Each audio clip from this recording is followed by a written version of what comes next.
सोचिए, एक ऐसा शानदार हीरा जिसकी वजह से बड़े बड़े साम्राज्य टूट गए, 8 सदियों तक जिसके लिए न जाने कितना खून बहा, और जो आज भी दुनिया के सबसे बड़े कूटनीतिक विवादों में से एक बना हुआ है। आज के इस विस्तृत विश्लेषण में हम लालच, सत्ता और बर्बादी की उस रहस्यमयी कहानी के पन्ने पलटेंगे जो इतिहास के सबसे मशहूर हीरा कोहिनूर के इर्द गिर्द बुनी गई है। अब सबसे पहला और शायद सबसे बड़ा सवाल जो अक्सर उठता है वो ये कि क्या ये चुराई हुई संपत्ति है या युद्ध में जीती गई एक जायज ट्रॉफी? भारत का सबसे अनमोल रत्न आखिर इंग्लैंड के राजघराने तक कैसे पहुंच गया? और इसके साथ जुड़ी वो खौफनाक अफवाह तो है ही कि जो भी पुरुष शासक इसे पहनने की जुर्रत करेगा उसका विनाश तय है। तो चलिए आज इन सभी सवालों की तह तक जाते हैं और इस खूनी इतिहास की परतें खोलते हैं। खैर, इस पूरी कहानी की शुरुआत को समझने के लिए हमें थोड़ा पीछे, करीब 800 साल पीछे जाना होगा। उस दौर में भारत दुनिया के सबसे अमीर देशों में से एक था। यूरोप और अरब के व्यापारी तो सिर्फ हीरो की तलाश में यहां खिंचे चले आते थे, और उन्हीं दिनों आंध्र प्रदेश की मशहूर गोलकुंडा खदानों से ये अजूबा निकला था। देखते ही देखते ये सिर्फ एक बेशकीमती पत्थर नहीं बल्कि दुनिया में ताकत और सत्ता का सबसे बड़ा सिंबल बन गया। 186 कैरेट, जी हाँ, बिल्कुल सही सुना आपने। 186 कैरेट, ये इस हीरे का ओरिजिनल वजन था। इसकी चमक इतनी तेज और अंधा कर देने वाली थी कि इसे देखने वाला बस सम्मोहित सा हो जाता था। और सच कहूं तो इसी विशाल आकार और बेजोड़ चमक ने पूरे महाद्वीप के राजाओं के मन में इसे हासिल करने की वो प्यास जगा दी जो कभी नहीं बुझी। अब देखिए, सदियों तक ये हीरा सत्ता के साथ साथ एक हाथ से दूसरे हाथ में जाता रहा। 1300 के दशक में ये कई हिंदू राजाओं की शान रहा, फिर 1500 के दशक में दिल्ली सल्तनत के शासकों ने इस पर अपना कब्जा जमाया, और फिर 1600 के दशक तक आते आते ये मुगल साम्राज्य के उस विशाल और भव्य खजाने का हिस्सा बन गया जिसकी मिसालें पूरी दुनिया में दी जाती थीं। मतलब सिंपल सी बात है, जिसके पास सबसे ज्यादा ताकत, कोहिनूर उसी का। महान मुगल बादशाह शाहजहां ने तो सत्ता और धन के दिखावे को एक अलग ही लेवल पर पहुंचा दिया था। उन्होंने इस हीरे को अपने विश्व प्रसिद्ध मयूर सिंहासन यानी तख्त ताऊस में जड़वा दिया। करोड़ों रुपयों की लागत से बने इस सिंहासन पर जब सूरज की रोशनी पड़ती तो कोहिनूर की चमक पूरे शाही दरबार को जगमगा देती थी। लेकिन इस चकाचौंध ने सिर्फ दरबार को ही रोशन नहीं किया बल्कि दुश्मनों के दिलों में एक जानलेवा लालच का बीज भी बो दिया। और फिर आया साल 1739, वो साल जब दिल्ली की सड़कों पर भारी तबाही और नरसंहार का मंजर छा गया।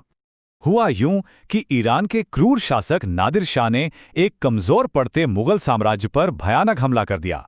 उसने दिल्ली में जो कत्लेआम मचाया उसमें हजारों मासूमों की जान गई, लेकिन उसकी असली नजर सिर्फ उस एक चमकदार पत्थर पर थी। हारे हुए मुगल बादशाह ने बड़ी चालाकी से उस बेशकीमती हीरे को अपनी पगड़ी के अंदर छुपा लिया था। पर नादिर शाह भी कम नहीं था। उसने सच्ची दोस्ती और एक पुरानी परंपरा का वास्ता देकर मुगल बादशाह के साथ पगड़ी बदलने का प्रस्ताव रख दिया। बादशाह के पास मना करने का कोई विकल्प ही नहीं था, और बस एक इसी चतुर चाल से वो हीरा मुगलों के हाथ से हमेशा के लिए फिसल गया। जैसे ही नादिर शाह ने वो पगड़ी खोली और पहली बार उस विशाल चमकते हुए पत्थर को अपनी आंखों के सामने देखा तो वो पूरी तरह दंग रह गया। बेसाख था उसके मुंह से निकला कोह-ए-नूर, जिसका फारसी में मतलब होता है रोशनी का पहाड़। और बस उसी सटीक पल में इस हीरे को अपना वो लेजेंडरी नाम मिल गया जिससे आज हम सब इसे जानते हैं। लेकिन ठहरिए, इस रोशनी के पीछे एक भयानक अंधकार भी छिपा हुआ था। एक खौफनाक किंवदंती है कि ये हीरा शापित है, और इतिहास गवाह है कि जिस भी पुरुष ने इसे पहना उसका पतन निश्चित था। खुद नादिर शाह की हत्या कर दी गई और बड़े बड़े अफगान साम्राज्य मिट्टी में मिल गए।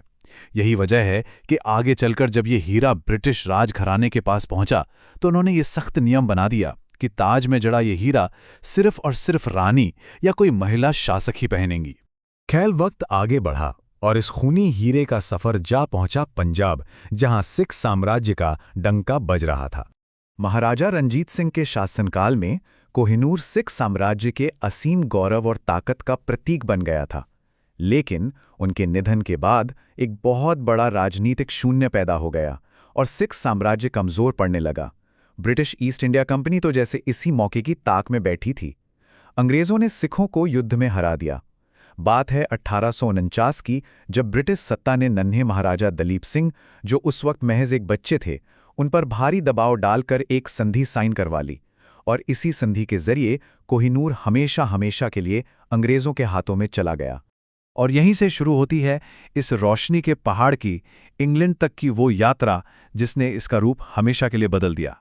जब एक लंबी समुद्री यात्रा के बाद ये हीरा इंग्लैंड पहुंचा और महारानी विक्टोरिया के सामने पेश किया गया तो ब्रिटिश जनता और रॉयल्स को ये कुछ खास नहीं लगा। इसकी पुरानी कटाई की वजह से उन्हें इसकी चमक बहुत फीकी लगी। मतलब जिस हीरे के चर्चे पूरी दुनिया में थे वो उम्मीदों पर खरा नहीं उतरा। तो इसे फिर से चमकदार बनाने के लिए अंग्रेजों ने इसे दोबारा तराशने का फैसला किया। और पता है इसका नया वजन क्या रह गया? सिर्फ 105 कैरेट। जो हीरा पहले 186 कैरेट का था, नई कटाई से उसकी चमक तो जरूर बढ़ गई, लेकिन उसने अपना लगभग आधा भौतिक वजूद, अपना आधा आकार हमेशा के लिए खो दिया। आज की तारीख में ये तराशा हुआ छोटा लेकिन बेहद चमकदार कोहिनूर ब्रिटिश क्राउन ज्वेल्स का सबसे मुख्य आकर्षण है। इसे लंदन के मशहूर टावर ऑफ लंदन में मोटी मोटी शीशे की दीवारों और कड़ी सुरक्षा के पीछे कैद करके रखा गया है। लेकिन अगर किसी को लगता है कि टावर में पहुंचने के बाद इस हीरे की कहानी खत्म हो गई तो वो बिल्कुल गलत है। इसका असली कूटनीतिक संघर्ष तो मानो अभी शुरू ही हुआ है। क्योंकि आज के दौर में ये हीरा एक बहुत बड़ी और जटिल भू राजनीतिक बहस का केंद्र बना हुआ है। आज़ादी के बाद से ही भारत का ये बिल्कुल साफ और दृढ़ रुख रहा है कि कोहिनूर हमारी सांस्कृतिक धरोहर है। इसे अनैतिक तरीके से छीना गया था और इसे वापस लौटाया जाना चाहिए। लेकिन दूसरी तरफ ब्रिटेन का तर्क भी उतना ही सख्त है। उनका कहना है कि इसे कभी चुराया ही नहीं गया, बल्कि 1849 की लाहौर संधि के तहत इसे पूरी तरह से कानूनी रूप से हासिल किया गया था। दोनों ही पक्ष अपने अपने ऐतिहासिक तर्कों पर पूरी मजबूती से कायम हैं। और दिलचस्प बात तो यह है कि यह विवाद सिर्फ भारत और ब्रिटेन के बीच का नहीं है। जरा इस लिस्ट को देखिए। भारत के अलावा पाकिस्तान, अफगानिस्तान और ईरान, ये सभी देश ऐतिहासिक आधार पर इस हीरे पर अपना अपना दावा ठोकते हैं। ये पूरी स्थिति साफ तौर पर दिखाती है कि कोहिनूर अब सिर्फ एक कीमती पत्थर नहीं रहा, बल्कि ये राष्ट्रीय भावनाओं, ऐतिहासिक घावों और सदियों पुरानी कूटनीति का एक बहुत बड़ा प्रतीक बन चुका है। तो इस पूरे विश्लेषण के बाद हम एक बहुत ही अहम सवाल पर आकर रुकते हैं। एक ऐसा सवाल जिसका जवाब आज भी भविष्य के गर्भ में छिपा है।